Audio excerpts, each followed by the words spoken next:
this meeting of the Hardin County Board of Education to order. If everyone will please stand, we'll start with the Pledge of Allegiance.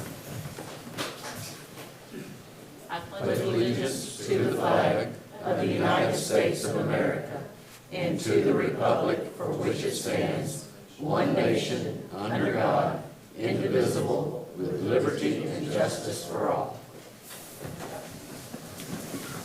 Thank you. Nice to see everyone. Got a little bit smaller summer crowd.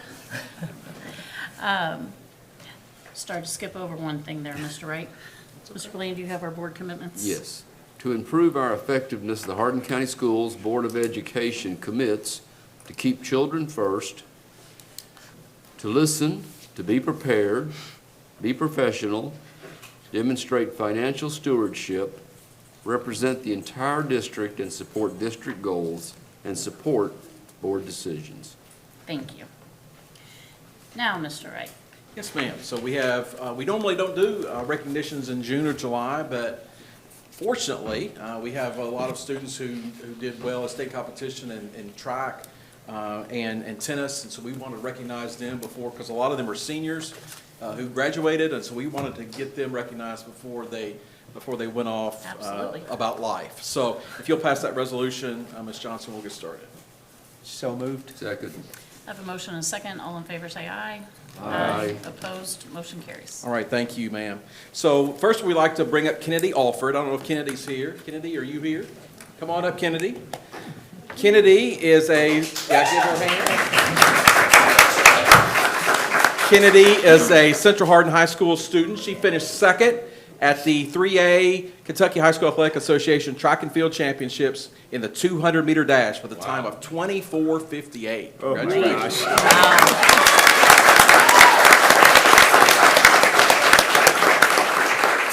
Next up are Mr. Jake Wright, Pat. Yes. Do we know what grade she's in? What grade are you in, Kennedy? I'll be senior. You'll be a senior. No, You just graduated. All right. All right. Congrats to the parents, by the way. Yeah, congrats, family. Could get Woo, all right. Now Jake Powell and Cedric Green. Jake, right?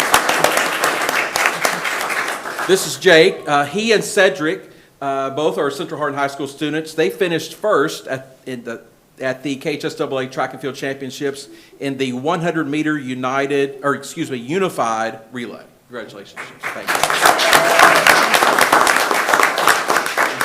Jake's mom and dad are here. Thank you all for raising a fast son. Anyway, I'm sure he's a good son too. And then Austin Young. Austin, are you here? No. Austin and Cedric combined to finish. They combined to finish third in the 200-meter unified relay at the state championships. Is Kaylee Rice here? I didn't see Kaylee. Kaylee, yes, God, come on in, Kaylee. Now I know Kaylee is old hat at coming to, because she's won a lot of state championships and finished in the top 3 of state championships. But Kaylee is a John Hardin High School student. She finished second at the 2A Kentucky High School Athletic Association Track and Field Championships in the girls' shot put with a distance of 37 feet, 2.5 inches. Wow.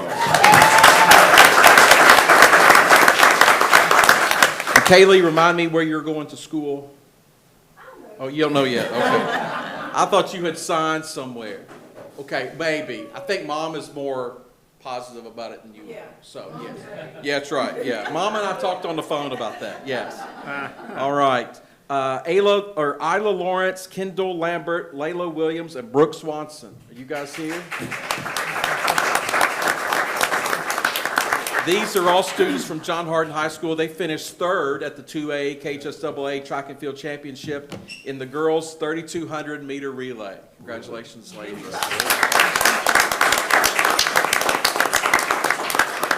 We see moms and dads here. Thank you all for raising wonderful young ladies. And are any members of the Central Hardin High School tennis team here? No? Well, the Central Hardin High School girls tennis team earned a semifinal berth at the KHSAA Girls State Championships, and listed on the resolution are their names.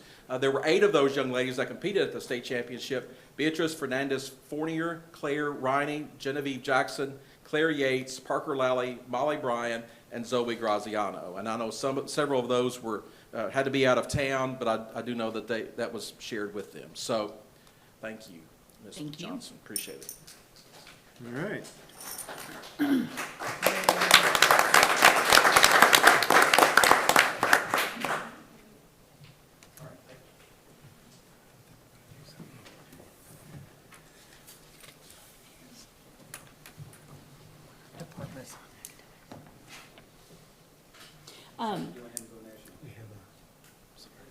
He's here. Let's let him. How about that? I apologize. Wake up, Rick. Yeah, very excited, yes. You ready for your departmental update? That's exactly right. All Yes, right. ma'am. Yes, ma'am. Good evening. Thank you for having me. I'm Wes Blair. I serve as Director of Alternative Programs for the Hardin County School District. Next year, I'll be entering my 12th year in that position. Very proud of our programs and what we provide. As you know, Hardin County Schools does provide many different alternative programs and resources. Each of them are unique and different in their own way based on the specific setting and the circumstances. All strive to meet students where they are at while providing the best education and learning experiences as possible. And just like the regular schools, the A1 schools, we have certified and regular ed special education teachers. We employ instructional assistants. We have on-site attendance clerks. We have school psychologists. We even have an ILPA coordinator. And we also have office managers. So it takes a lot of resources to make these programs run smoothly and efficiently. In just a few minutes that I have, I would like to use this opportunity to provide you with an overview of the programs that you all support. Home hospital program. This program is for a medical diagnosis preventing students from attending school that could be acute or long-term condition. It is a state program that we follow guidance under the KDE. It's coordinated out here out of central office. Myself as the director, along with services provided by Ms. Lisa Brown. We contract current employed teachers to provide 2 hours of instruction per every 5 instructional days required by law. Our goal is to keep the kids afloat, give them the best education we can, so when they return back to their A1 schools, they're not behind. We typically have anywhere from 40 to 80 students at a time through the current school year. So that's quite a lot, and that's obviously a lot of teachers that we're contracting additional duty pay who provide those services.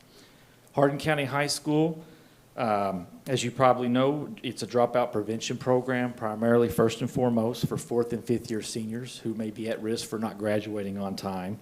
However, each year we seem to be enrolling more and more students who are struggling in the traditional setting, whether that be to anxiety, depression, other health-related issues, home life situations, etc.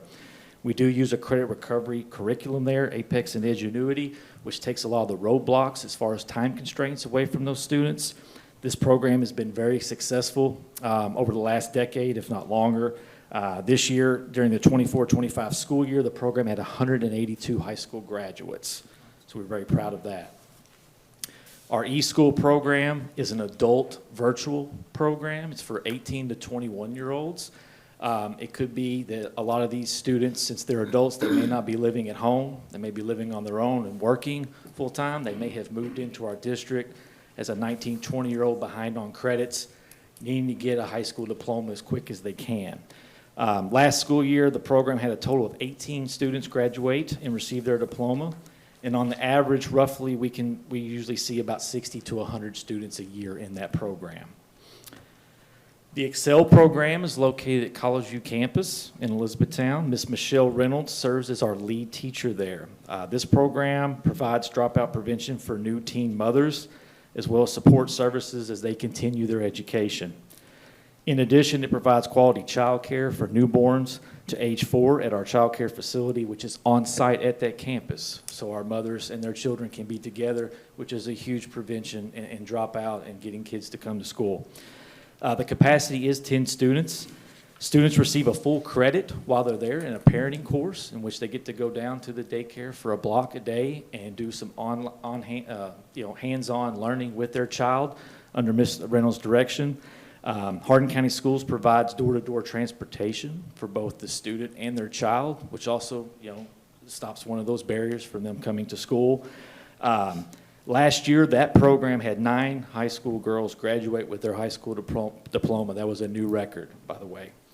Our adult education GED program, it serves as Hardin County Schools serves as the physical agent of a 5-county consortium. When I got into this, we really only had Hardin County, and then we quickly added LaRue.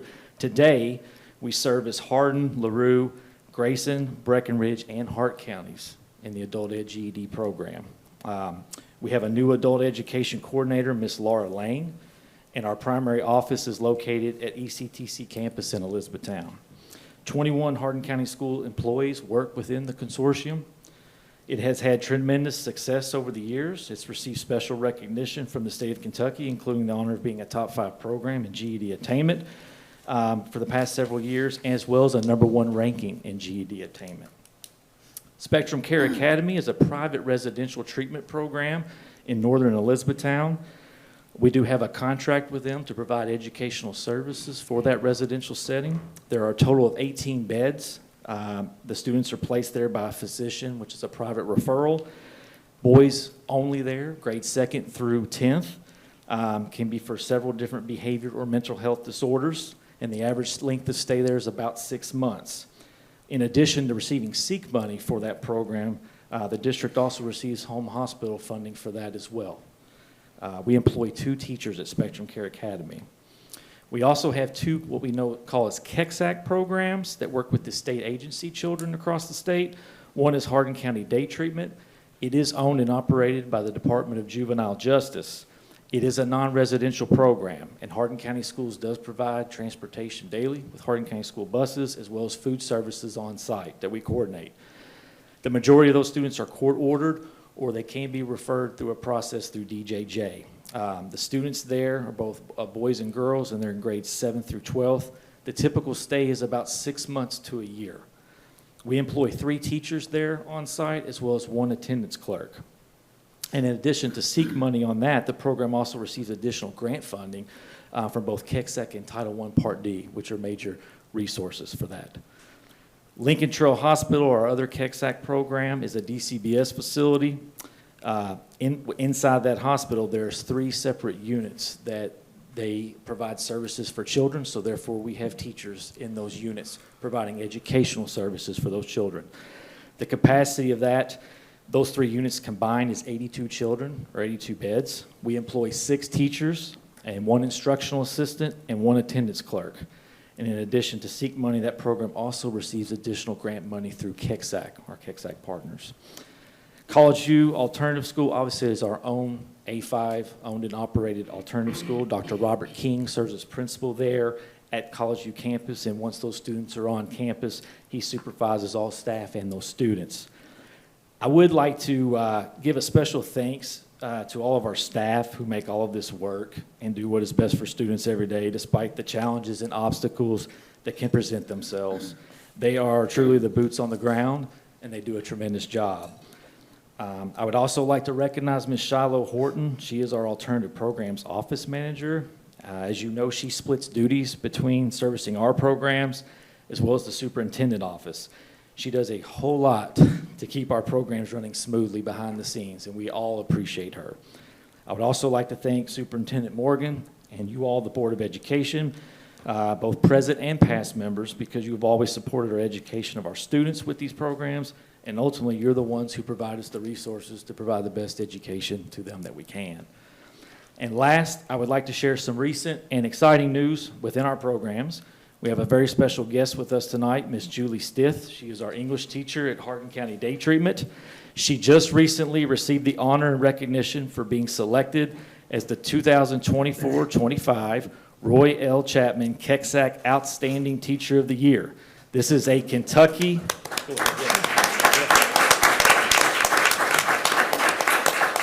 This is a Kentucky State Children Award for her exceptional service on behalf of state agency children in the Commonwealth of Kentucky. This is a huge honor in which she has received, very deserving, and I can personally attest to what an amazing teacher and professional you are for Hardin County Schools. Julie, we are very fortunate to have you working with our students and as a member of our staff. You are much deserved for this recognition, and know that we're all very proud and appreciate the tremendous work that you do. Thank you all.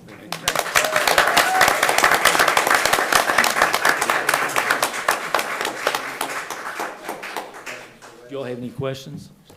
I No. guess the GED numbers, I just cannot get over that many that, I guess they drop out of school and then they decide they need it and They get there all kinds of ways. they It's finish up. surprising. Yes. I don't know, it just seems like in this day and time, there shouldn't be that many there. I could tell stories. I went down there and visited with them because a family we've been trying to help personally just falls through the cracks. The girl moved back and forth across state lines. She got the permission to drop out of school in another state. Didn't do anything about re-enrolling when she came back here. And, you know, she just needed a way forward, so I went down and talked to them. A lot of our population is older, and outlined a lot of the programs that we just talked about you all support. We're, stopping some of those barriers with the Hardin County High diploma numbers, the eSchool, the Excel program. I feel like hopefully we're going to reverse that trend. But yes, there's a lot of older people in our community and surrounding communities that do not have a high school diploma, and thankfully we have that resource for them as well. It's an amazing resource. All these, I don't even know how these ended up in one basket, but good job, Wes. I can't imagine. I'm not sure either, but here we are. I will tell you that accolades for Wes, because I know you will agree with this. The support that he provides to all these different places that very few people know about, the Spectrum Academy and Lincoln Trail Hospital. He just Excel, does they a don't know about this. phenomenal Right. job, so. And many of those aren't Hardin County students at those services, but we still provide great service, so. It's amazing to be a teacher with the amount of support that I receive from the alternative programs and Mr. Blair, so yes. Fantastic. Thank you, Mr. Blair. Thank you, Wes. Yes. Now you want to focus on academics? All right, focus on academics. So you all know that we take the iReady diagnostic test 3 times a year with our students. I want to give you some numbers tonight that might help you out a little bit. We compare ourselves across the nation and across the state. The iReady program through Curriculum Associates is being used by over 7 million students across the United States. There's about 170,000 students here in the state of Kentucky that will take this same diagnostic. Us, we have about 6,000 elementary students of those 170,000 across the state. So this year in reading, the nation, this is early to on grade level students, the nation had 52% of their students early to on. The state had 57%, and Hardin County Schools beat them both, 62%. So I was very, very proud to see our reading scores 10% above the nation of these 7 million students that are taking the same test, and across the state as well. So in math, that's going to be our focus tonight. I'll go over that a little more here in a minute, but the nation scores on that. 49% of the students across the nation were early to on grade level. The state, 50%. Hardin County Schools, 54%.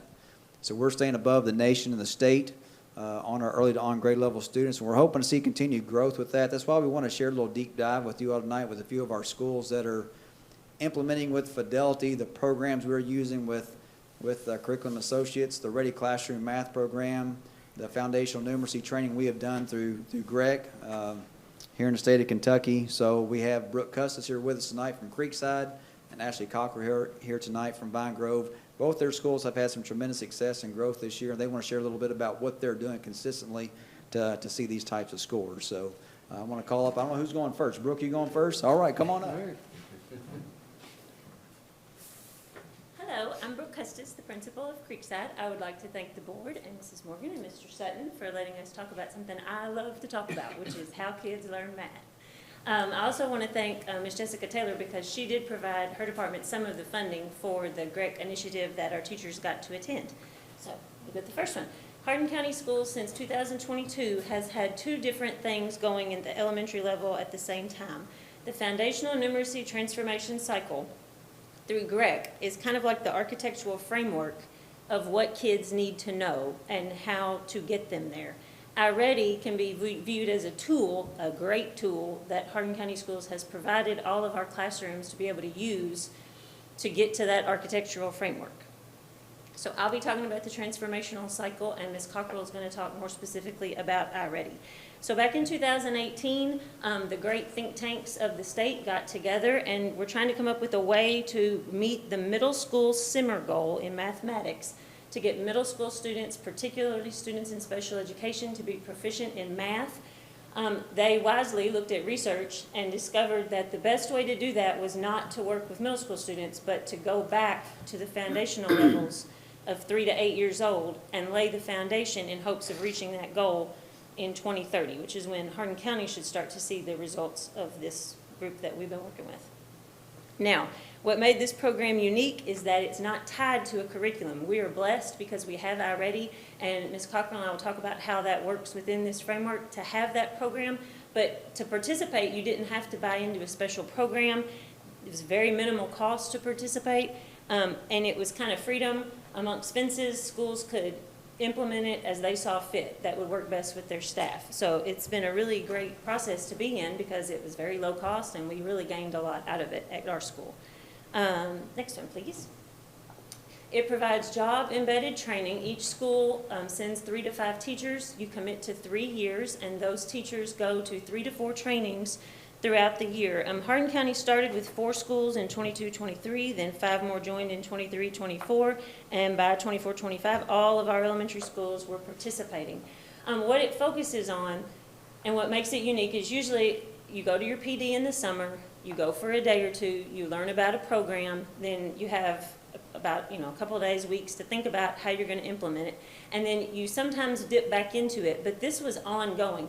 And when we went to the sessions, we would learn something, we would get tools, which are in front of you, and then the teachers would take what they learned back from that session and immediately go back and implement it, and then we would cycle back a few months later.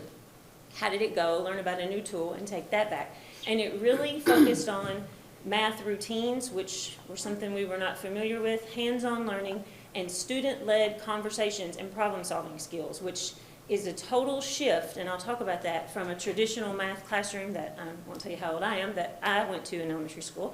It's very different now, and sometimes parents, that's a hard thing for parents to get a handle on, is that it's very different than when we were in school and how we learned math, but it's a great thing, and I'll show you why in just a little bit. Most importantly, though, and we didn't know this at the time, it has given Hardin County a jump start for House Bill 162, because we are ahead of this now. We know what kids need and we know how to do it. Next. This was focused on a special education initiative, but what made another reason this was unique is the group that developed this foundational numeracy transformation cycle realized that strategies that are effective for students with special needs are effective for all students. And this cartoon that we saw at the training really kind of illustrated that. It shows a student in the wheelchair asking for the nice gentleman to clear the ramp, and he says, I'll do that after I clear the stairs for all these other students who are waiting. And then the student says, yeah, but if you clear the ramp, we can all use that. And that really stuck with me because, the things we learned, that everybody can benefit from that, not just children with special needs. So it was a very powerful thing to start to wrap our heads around of how we can use the same things for all kids. It doesn't have to be this group gets this and this group gets this. Okay, so now we're going to have a little demonstration time. You have some examples of the tools. Now, all the kids at Creekside have math toolkits in the primary, and when we have math class, they have access to all these different tools. And this is part of the math routine. So I'm going to ask you board members to think about this for a minute, and I want you to think of how many you see and how you see it, and I want you to select a tool to demonstrate your answer from the table. Select tool.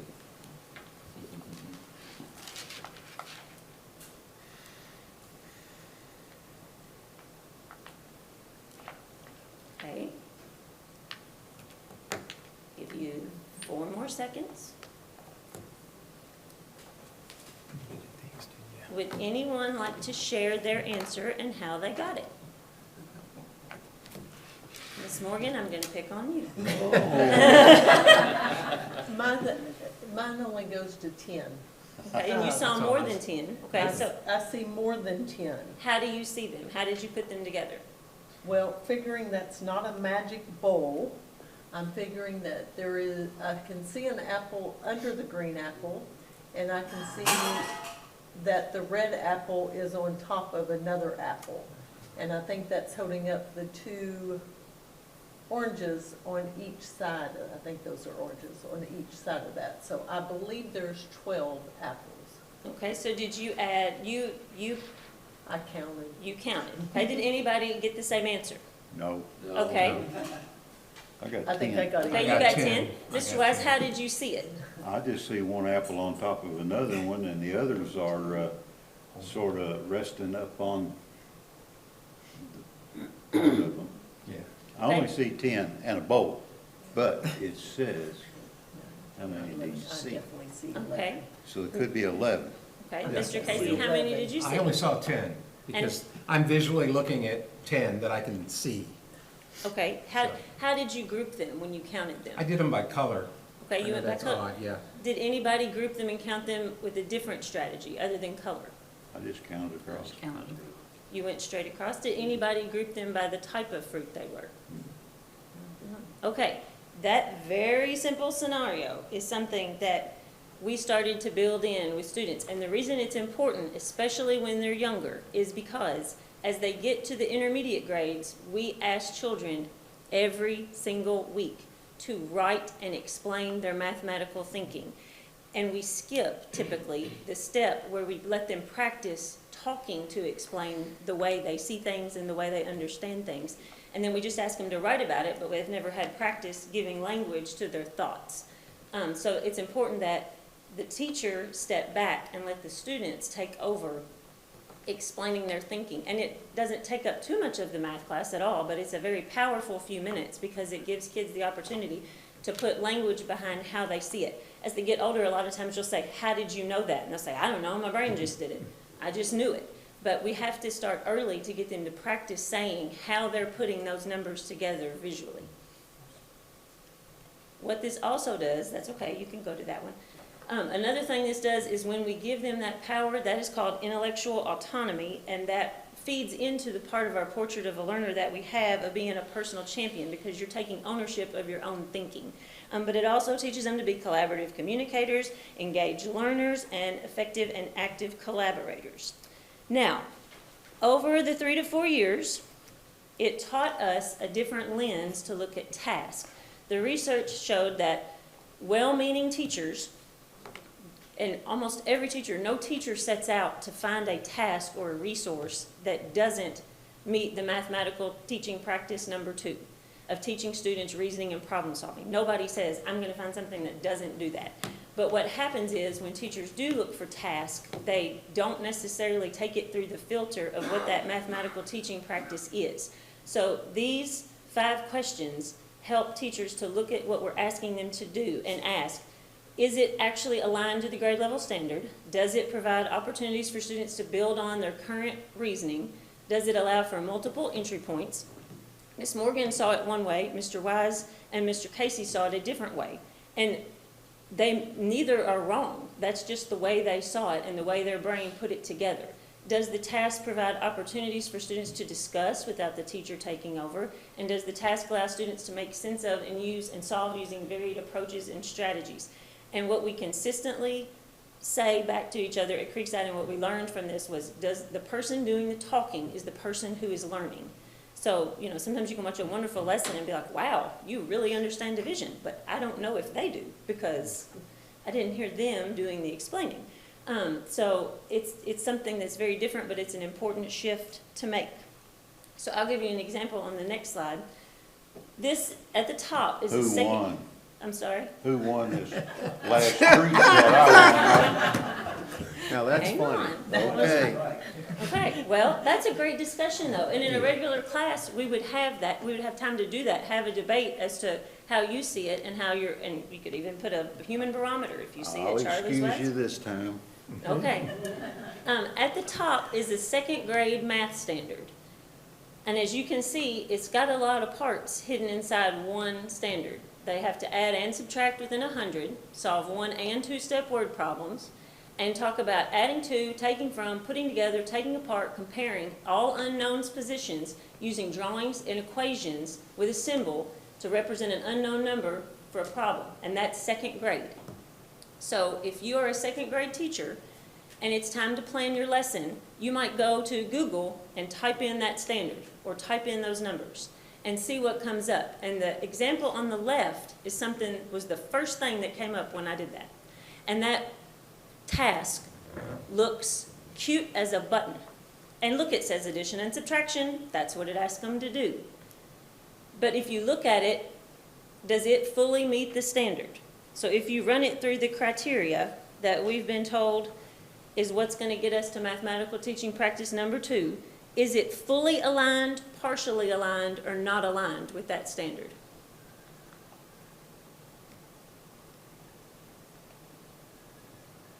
The one on the left with the 6-word problems.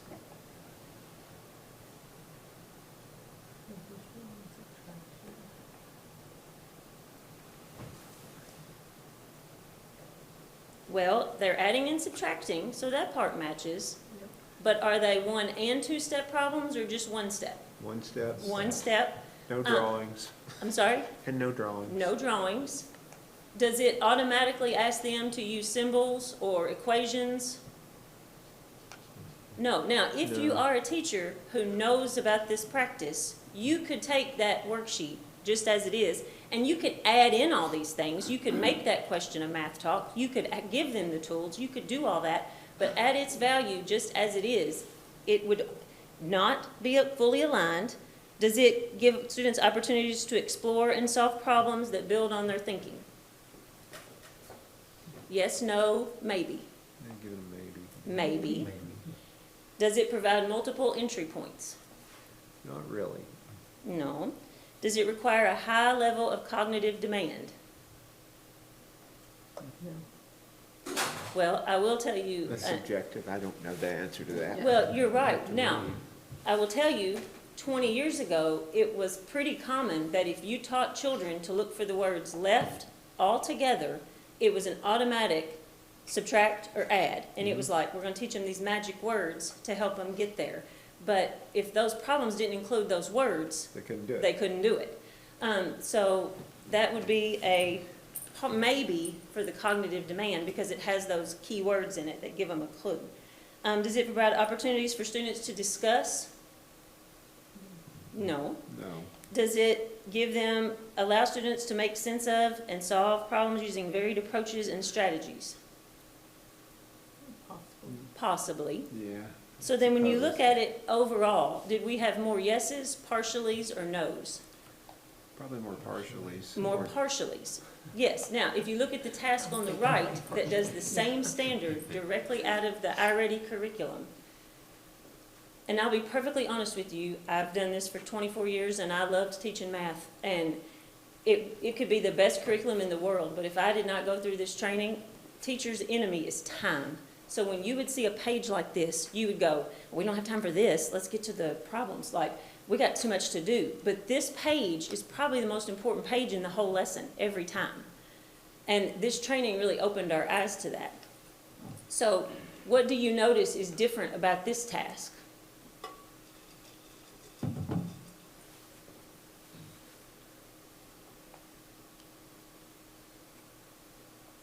It's more visually appealing, for one thing. I mean, I think kids respond to the color and the design there, Yes. and gives them more options for using their tools. Yes, it does. Suggests Yeah, a suggests, toolkit. yeah. It provides what they should be using, so. It doesn't use the words left. Right, and it doesn't suggest say which type of altogether. mathematical problem it is. Yes. It provides space to draw the books or to use the books that are already there below and identify those as the ones in the problem. And it provides those 2 discussion points, which are pretty important. Yeah, all of that is huge to making sure that it has the mathematical teaching practices. As teachers, we are very driven by standards, and that's a great thing, but we often leave out the standards of teaching, the practice, which are, it's a lot to remember. It just is. And this training helped us to keep it top of mind and just keep it very streamlined of, is it this, is it this, is it this? And I cannot stress how blessed we are that iReady came in after this training And they designed it to have the mathematical teaching practices in mind, and it's research-based to show that it does do all these things. So we're just very blessed because teachers don't have to go to Google to try to find a task. It's already built in for them. Now, on the next slide, shows you the walkthrough form. This is called the SLICE walkthrough, but SLICE is just a protocol. It just means a slice of instructional time. It's used for lots of different things all over the country, but it does allow us to have continuous feedback on that. The first baseline walkthrough is from fall 2022, and it was the leadership team from GREC and the building leaders. It was prearranged with the teachers that were participating. They told us when they wanted us to come and what they wanted us to see. The last round was completely unannounced. Teachers had no idea anybody was coming. And the difference was pretty astounding considering that the first time the teachers actually said, oh, this is it. Come and watch this. As a district, we've seen a 30% increase in whether or not it's fully aligned. We've had lots of partials and we've had some no's, but we've gone up 30% in the absolutely yes, it is. We've gone up 39% in the opportunities to build on current mathematical thinking. We've seen a 47% decrease in the amount of no's, a 47% decrease district-wide in the amount of just flat-out no's. It does not provide multiple entry points. A 63% decrease in the amount of no's about cognitive demand as a district. And then the task provides opportunities for students to discuss without two teachers taking over. It has decreased 63% no. So we went from 63% no, it did not do that, to that's gone. It's either yes or partially. And then overall, we went from 0 yeses. Does it promote student reasoning and problem solving? We went from 0 yeses to 43% yes.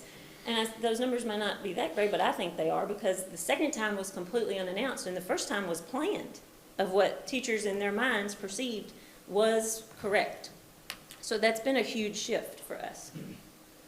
Now, Could you go back for just a second? Sure. And I have a question. I don't understand what answer you want, what the state wants to. Task requires a high level of cognitive demand. They want that to be yes or no, and why? They do want it to be a high level of cognitive demand because teachers have a teacher's heart and we want students to be successful.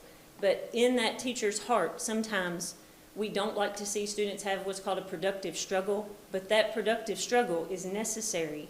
Now, there are ways to get them through that without just taking over and saying, well, I see you don't know that, so let me just tell you this part and then let's go. Or, you know, Okay. to help them along. It's important that they do the heavy lifting.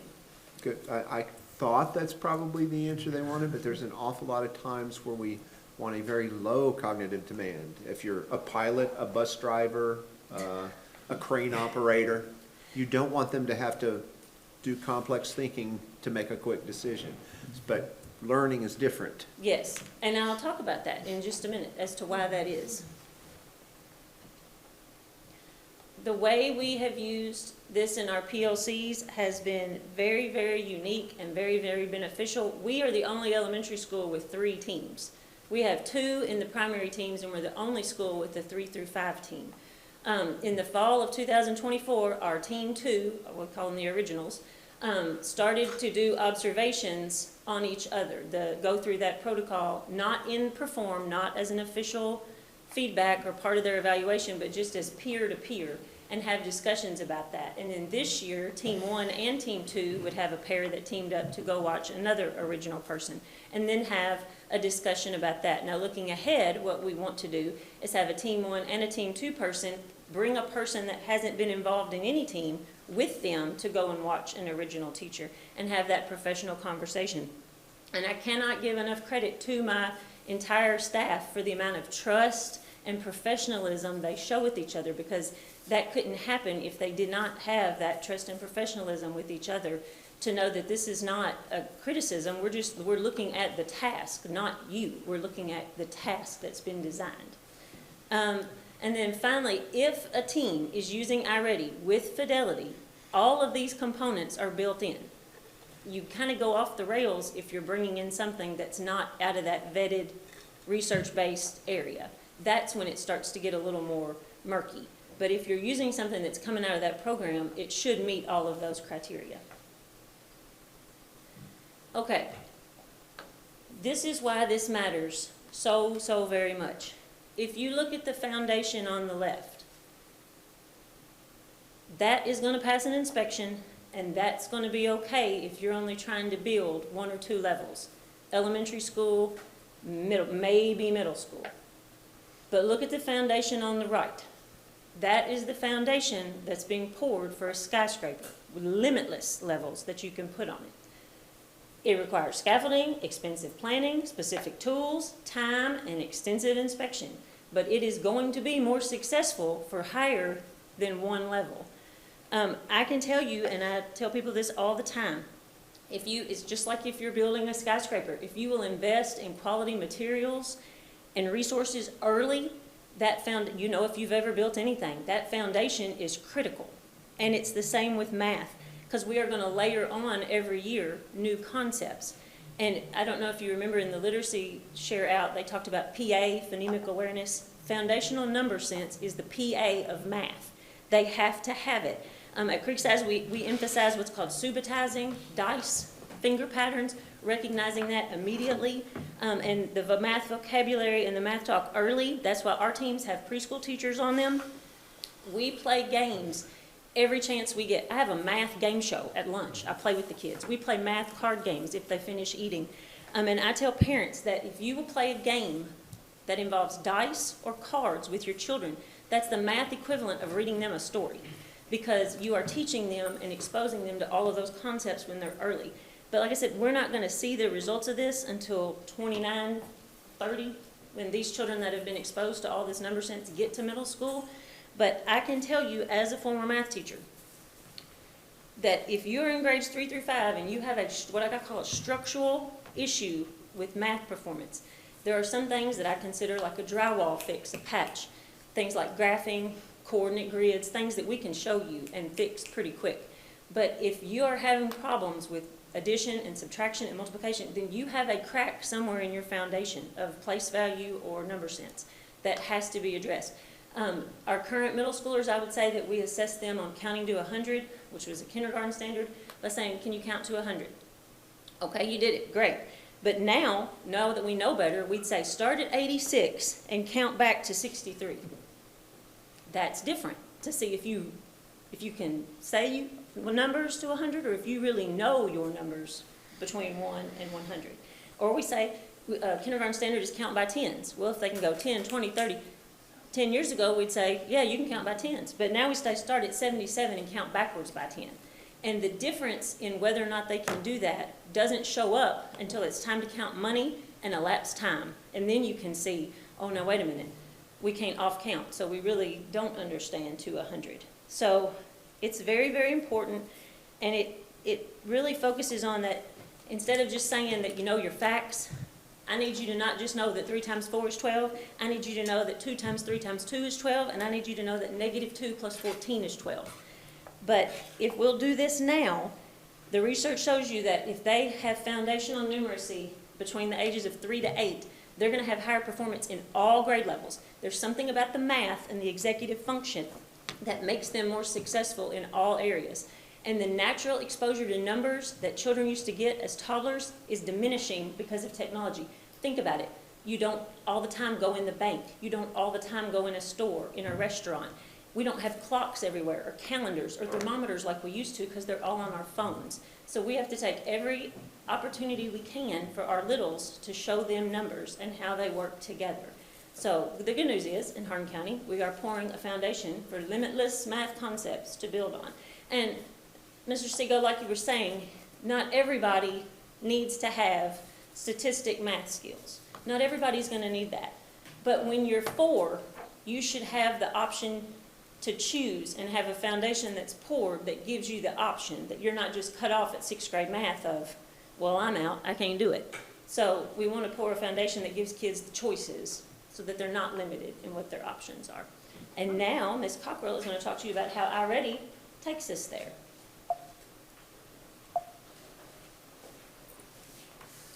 Hello, I'm Ashley Cockrell, the principal at Pine Grove. Everyone can take a deep breath. You're not going to have a magic bowl of apples that you're going to be counting.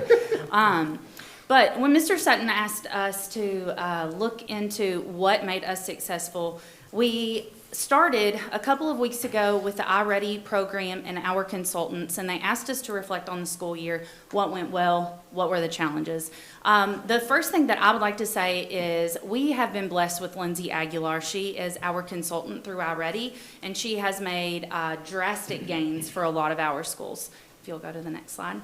So I personally have worked with Ms. Aguilar at Vine Grove for 3 years. The first year when we implemented the new program, as most teachers are, they were extremely nervous to implement a new math program, but Lindsay did a fantastic job of letting us know the expectations of the program. She discussed the instructional routines that needed to take place, and she attended our PLC. So she kind of set the groundwork, like Ms. Custis was talking about, within the iReady program. For the second year, I still had a lot of teachers saying, I'm unsure, just as Ms. Custis said, time is the enemy sometimes. I'm unsure of how to get through so much content in such a limited time. And so I asked Ms. Aguilar to come and actually model lessons with our classrooms of our students. And she modeled for a primary classroom and an intermediate classroom. And I had all of the teachers that taught math to come in and observe those lessons. And we immediately had a PLC to discuss what went well with the program, what they noticed during the walkthrough, and we kind of set the foundation from that point forward. Within the year 2, we then had PLCs and a little bit of walkthroughs, and Ms. Aguilar gave some feedback, but we really just tried to stick with the routines and the instruction. Last year is when we really hit the ground running, and I believe Mr. Sutton would agree that when you look at the data of the district, we had significant growth in math, and I feel like it was because we had a goal.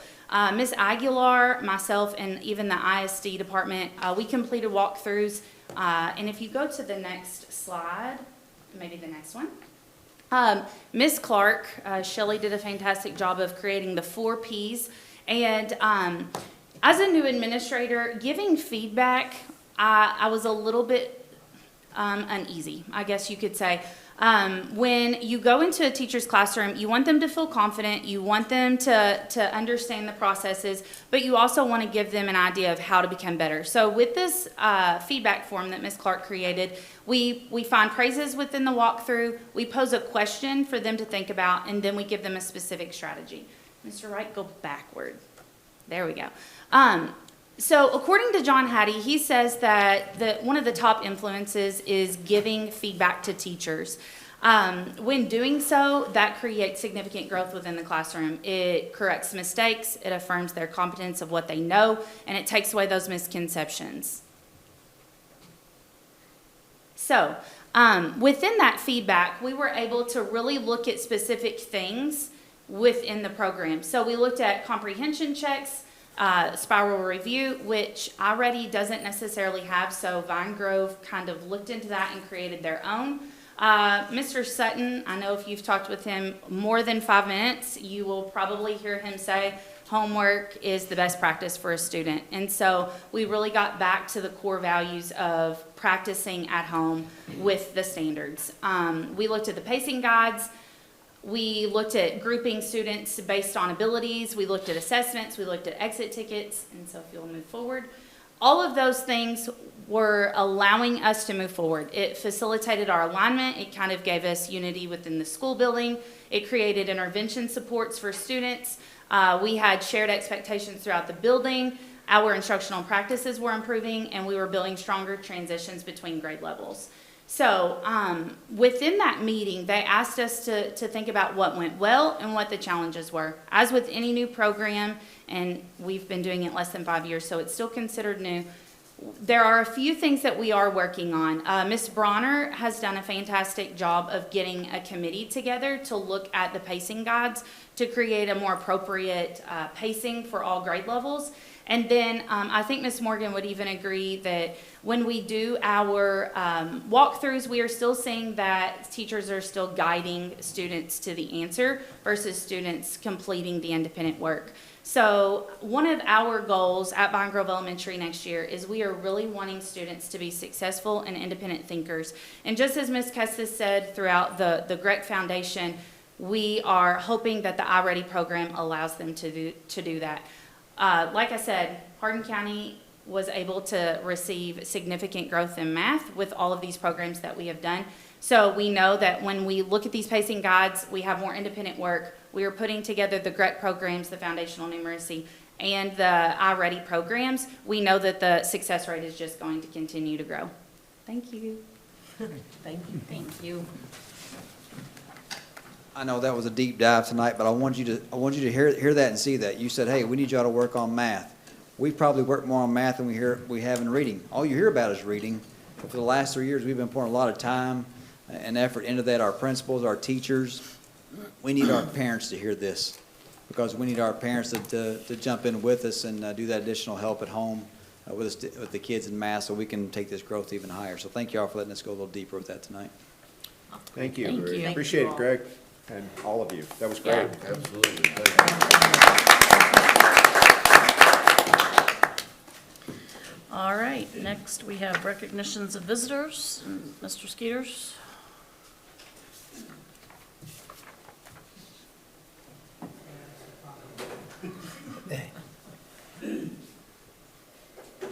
I think most of y'all know I'm Mike Skeeters, but I'm not sure the people out in the crowd know who I am. I'm here on behalf of the Ron Bevers family, his close friends, to ask you all to consider a proposal. We would like to put a sign on the back of North Hardin School over the entrance into the school, which is where you go into the gym. As you already know, the gym is named after Coach Bevers, Ron Bevers Gymnasium. And we would like to put Ron Bevers Gymnasium on the outside in nice lettering to let people know. I personally think the back side of the school is the best looking side of it now, by far. So I just think that will add to it. There is precedence for that at other schools throughout the state when something is named for a coach or athletic director or whatever. And I personally just feel very strongly that it would add to it and let, when we have graduations and a training, we have to go to the Ron Bevers Gymnasium.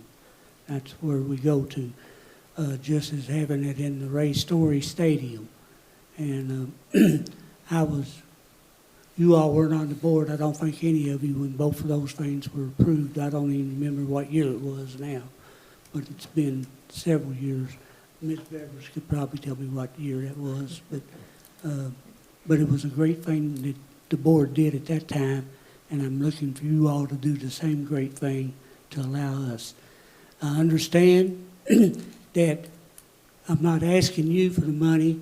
If you approve us doing it, we will have the artwork done, let you all see the artwork before we actually order the making of it, and we will pay for it by raising funds throughout the community. I already have several dollars saved that we collected during his funeral for things that we wound up having an overflow, which was great. But we're going to need quite a bit more, I'm sure. So, and I know you don't take that into advisement tonight. Ms. Morgan, I apologize to you. I wanted to speak with you about this before, and we kept missing each other. Yes. So I apologize not talking to you before. That's quite all right. I don't know what else to tell you other than it's something very deep that I personally would appreciate you doing, and I think it's something well-deserved for Coach Bevers. I know some of you board members are also fellow North Hardin graduates, as I am. So, and I was with Coach Bevers from 1971 till he died in some kind of voluntary capacity. So that was a long time. Any questions? Okay. Thank you for coming. Thank you. Well, thank you for taking under advisement. We will. I appreciate it. We will. Is there something we need to take action on? We can do it next month. We can talk about it later. What? We'll talk about it later. Not right now. And thanks, Ms. Bevers, for being here. Yes. Thank you.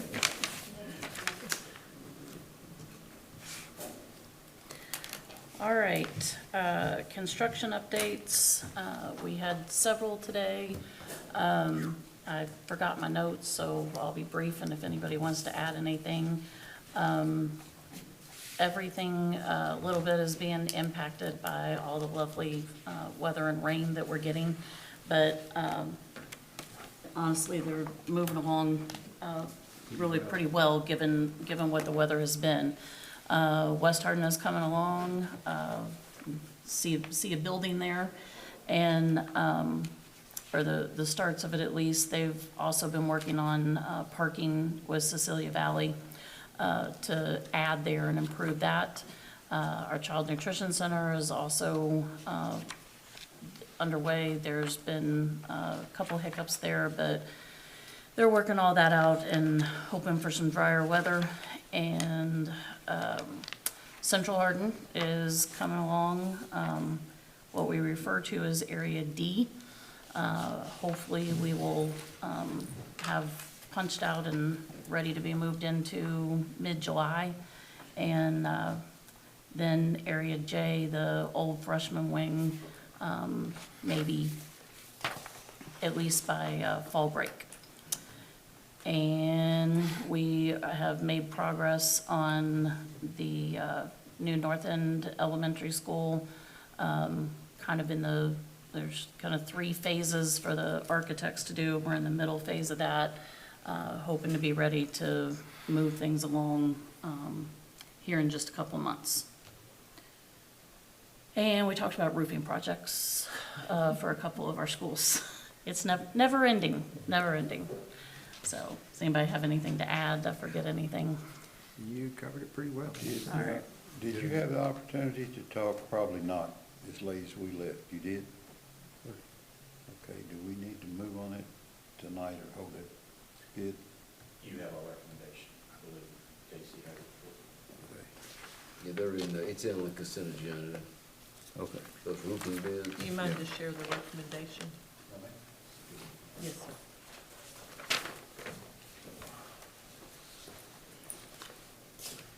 So we are able to get a hold of, I'm blanking on the contractor's name.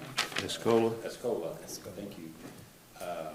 Reference, and asked some very pointed questions, and the reference was good. Said that the work was acceptable, and that they would, if Escola was to apply to do another roof for them, they would go with Escola. In addition, Trey reached out to some of his contacts at Escola that we talked about as far as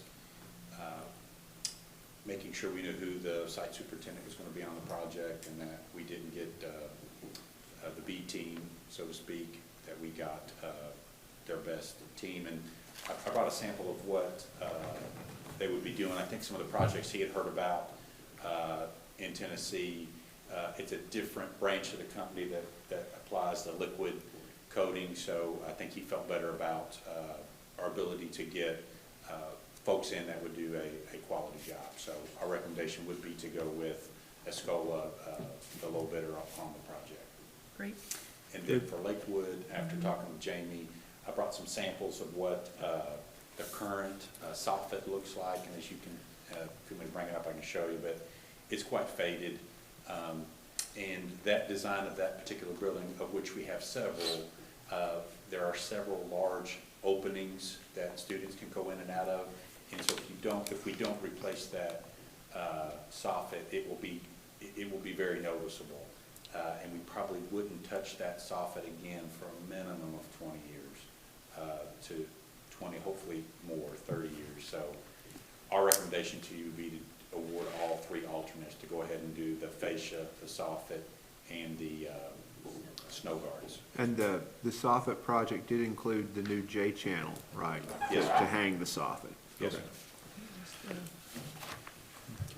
About $90,000 savings then. I mean, That's huge. Good. Which company are you looking at for Lakewood, John? The low bidder on that is Calcruth. Yeah. If you take all 3 alternates. Okay. And again, we've used Calcruth now on a number of projects, and we feel pretty good about them as a subcontractor. Okay. they're proven. Escola is not, but, you know,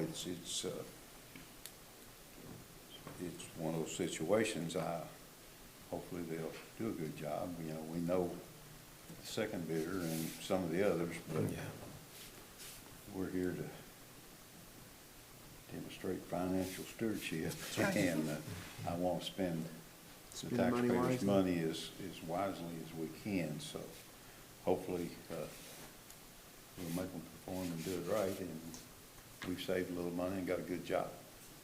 Yes, All sir. right, thank you. Thank you. Thank you, John. Thank you. Thank you. All right, so with that, the consideration of the consent agenda. Instructional services received the annual data security report, the district technology plan, approval of certified evaluation plan, approve HCEC-TV contracts for production services with Hardin County Fiscal Court, Etown City Council, Radcliffe City Council for this next fiscal year. Student services, approval of recommended changes for the 25-26 Student Code of Acceptable Behavior and Discipline.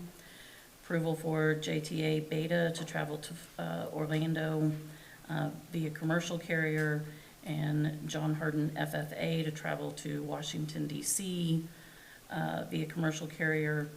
John Hardin Marching Band to travel to Orlando next year via commercial carrier. North Hardin High School girls varsity basketball team, Tampa, Florida, in December.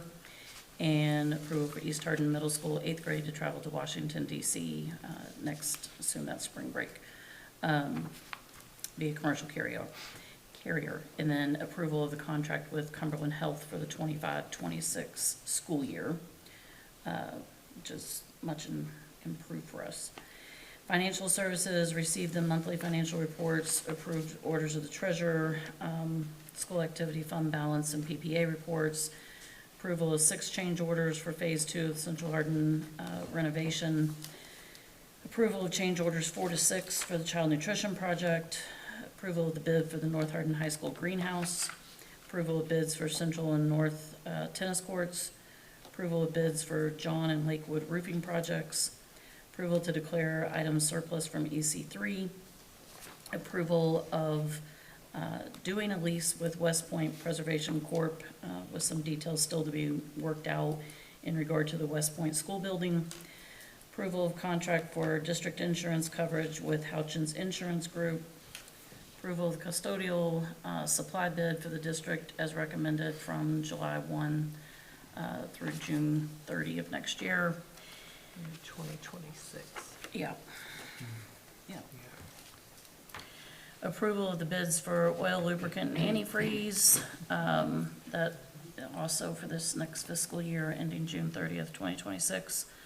Approval of the district propane bid, as recommended from July to June 30th, 2027. Approval of a $2,500 donation from Humana to the Radcliffe Elementary Family Resource Center for the designated purpose of a new outdoor basketball goal, basketball court, and goal painting. Appreciate that. Approval of school-wide fundraisers. We have our certified and classified personnel actions, approval of instructor 3 co-op position for each high school, and received information about the update to ESS and after-school instructional programs, instructional assistant pay. Received SBDM minutes, PAC minutes, last month's board meeting minutes, approval of recommended revisions to board policy, and received a copy of the changes to the board procedures. That's That was a all on lot. the consent agenda. Good job. I would move that we approve the consent agenda. And I'll second. Any further discussion? Yeah, we're not approving the add-on on the insurance in this, is that? That's right, yeah. This is just the The base. basic that we have to have, and then if we Yeah. want we to talked look at about any the of the others. add-ons, we can do that The way later. I read it there, I got somewhat maybe confused at it, I didn't think we were, but Yeah, wanted to confirm that. It's worth mentioning, because that's a lot of money. yes, yes. On the bids, I think some of the bids are looking better. I think we're riding right on the borderline now of the fuel bids that we took back when fuel was up 3-something. Now it's hitting close to that 280, so we're still ahead, but it's getting close. So I think the field traders knew what was going on. Yeah, They do. they But usually do. It's at our game, so we're still good. Yeah, absolutely. All right, any other discussion? If not, all those in favor signify by saying aye. Aye. Opposed, motion carries. All right, new business, school School calendar.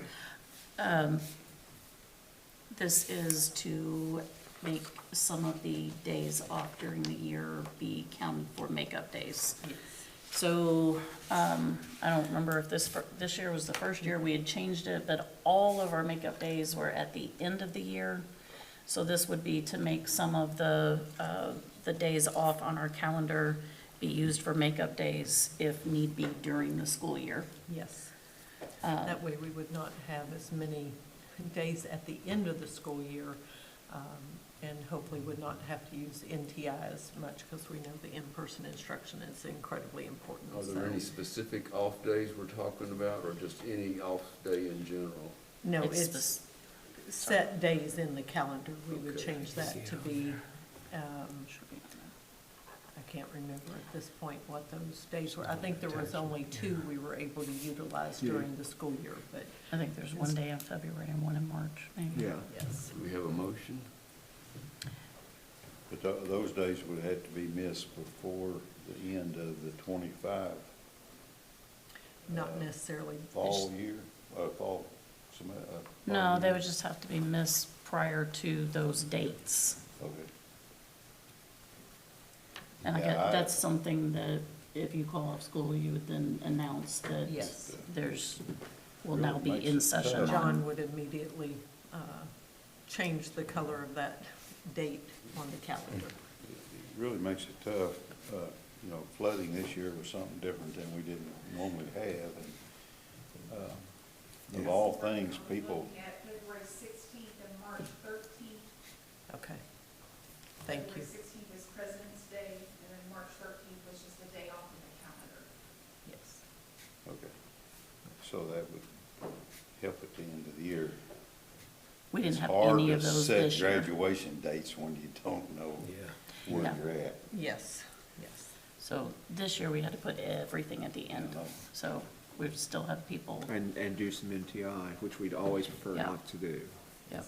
I think there was even some days off that were almost immediately right after Yeah. days that we Yes, there had to was cancel. one day off that we were out that Monday and Tuesday and Wednesday, and then we were off that following Monday. Yeah. For Friday. So, but anyhow, Let's hope that is not our new norm. Yeah. so do I have a motion to approve the new school calendar? So moved. Second. All right. I have a motion and a second. All in favor signify by saying aye. Aye.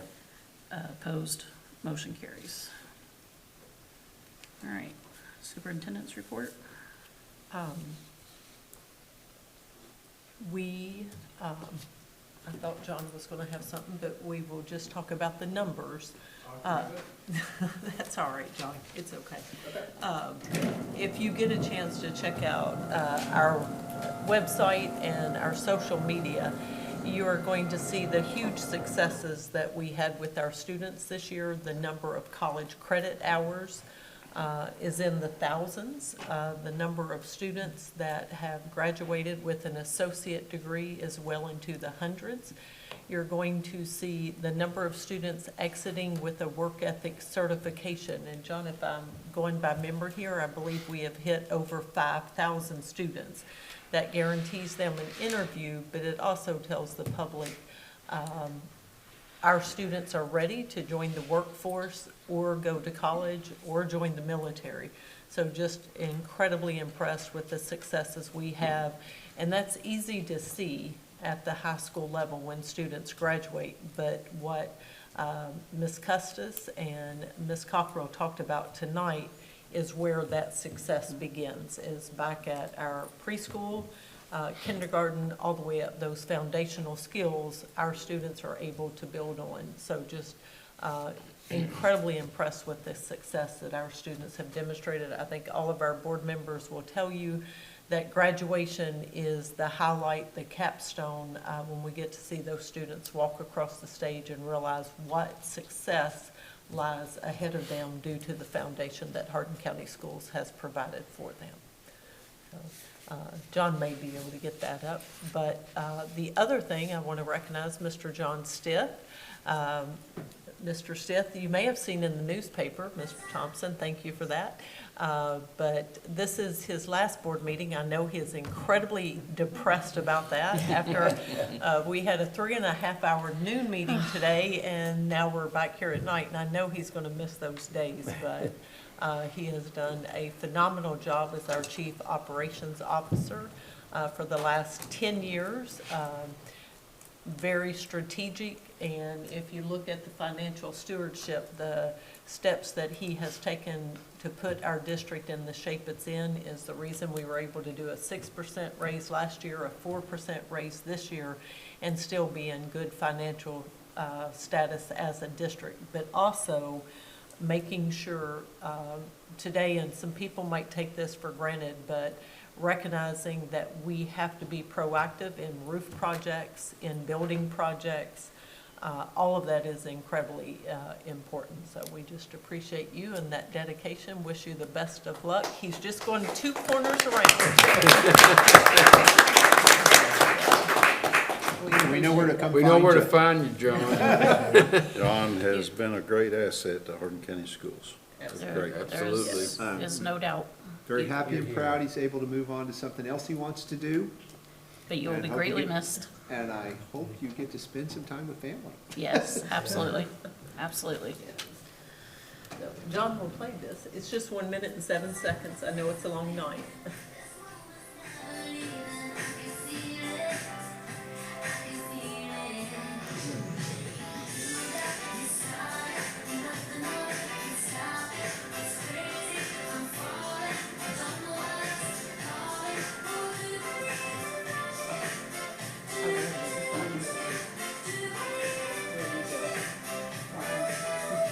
Wow.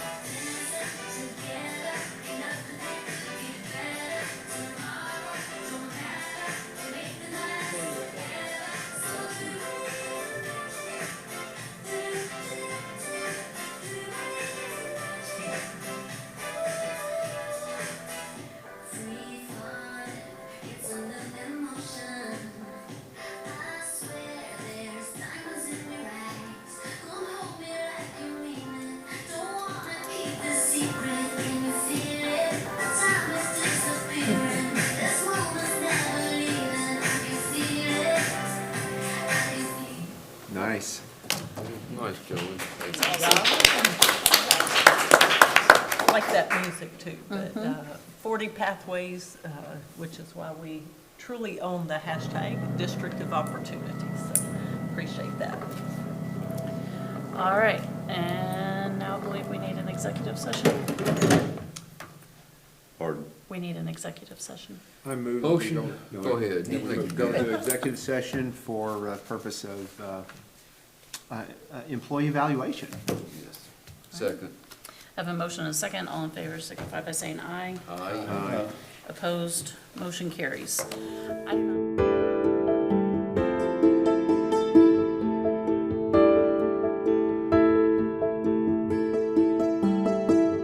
Executive session? Motion, I move to come out of executive session, back to regular session. All those in favor signify by saying aye. Aye. Opposed, motion carries. So, we have a couple of action items, and the first one is approval of the summative evaluation of the superintendent pursuant to KRS 156557. And I think Mr. Casey has got some You need a information. I have a motion quick- for that? Oh, do we need a motion? Do we need it You before need a he motion. reads No, it? you probably need to read it first. Okay, huh? okay. Yeah, read it first. Okay. The superintendent evaluation is one of the most important and valuable tasks of the Board of Education. This allows us to dig into the nitty-gritty of the position and what Terry does in her 10 to 12-hour days every week. So I'll give you a quick conclusion here. Teresa Morgan's leadership across all 7 domains, strategic leadership, instructional leadership, cultural leadership, human resource leadership, managerial leadership, collaborative leadership, and influential leadership has positioned Hardin County Schools as a model of excellence and innovation. Her unwavering commitment to students, educators, and the broader community exemplifies the qualities of an effective and visionary superintendent. And we gave her exemplary on all 7 areas.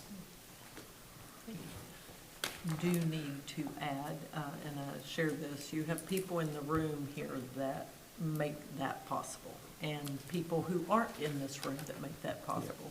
You have Mr. Stith, Mr. Sutton, Casey Shallow's not here, John Wright, that are really close, but then you have all of these other people, boots on the ground that. But we only evaluate you. Yeah. I know, Yes. I You're know. responsible I for want them. everybody to know. it is- I did put that in my Yeah. written evaluation, Yes. that you have that leadership capability to work Absolutely. with Are amazing, your amazing. folks, yeah. You need your second motion. Now I need a motion, yes. All right, Madam Chair, coming to the attention of the board that there is going to be a pilot project. Oh, wait, sorry, is that right? time out. We got it. didn't do the motion for the first one. Oh, I'm sorry. That's okay. Okay, Madam Chair, I'll move that we adopt the evaluation of Superintendent Morgan as presented by Board Member Casey. Second. I have a motion and seconds. All in favor signify by saying aye. Aye. Opposed, motion carries. Now we can go on. Okay. Understanding that there is some desire to study a different method of board evaluations of superintendents, and Hardin County has been asked to participate in this program. I move that we adopt the Kentucky Association of School Administrators 5-Standard Superintendent Effective Framework as the official evaluation model for the Hardin County School Superintendent for the 2025-2026 school year. I'll second that. I have a motion and a second. All in favor signify by saying aye. Aye. Opposed, motion carries. All right. After a very long day, I think we are at the end. Board calendar, July 4th, offices are closed. July 14th and 15th will be our board retreat at Baird Louisville headquarters. And July 17th will be our next monthly meeting. July, typically, we do not have a lunch meeting unless something comes up. So right now, we are just scheduled for 6 p.m. here at Central Office. And unless anyone can think of anything we have not covered, Boy. I will entertain a motion. Make a motion to adjourn. I'll second. Motion and a second. All in favor signify by saying aye. Aye. Opposed? Motion carries. Thank you all for all your hard work today.